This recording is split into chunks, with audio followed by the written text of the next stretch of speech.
বর্তমানে একের পর এক খবরের শিরোনামে রয়েছেন দক্ষিণী সিনেমা জগতের দুই জনপ্রিয় তারকা রশ্মিকা মান্দানা এবং বিজয় দেবরাকোন্ডা। বিশেষ করে তাদের সম্পর্ক এবং বাগদান নিয়ে ভক্তদের মধ্যে কৌতূহল বেড়েই চলেছে।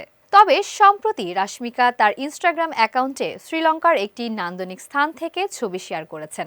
ছবিগুলোতে তাকে বান্ধবীদের সঙ্গে সাগরের তীরে রোদে মেতে থাকতে দেখা গেছে। ক্যাপশনে রশ্মিকা লিখেছেন, কাজের ফাঁকে হঠাৎ 2 দিনের ছুটি পেয়েছিলাম, এই সময়টা উপভোগ করতে চেয়েছিলাম, তাই বান্ধবীদের নিয়ে শ্রীলঙ্কার এই সুন্দর জায়গা বেছে নিলাম। দারুণ কেটেছে আমাদের ছুটি, যারা আসতে পারেনি তাদের খুব মিস করছি।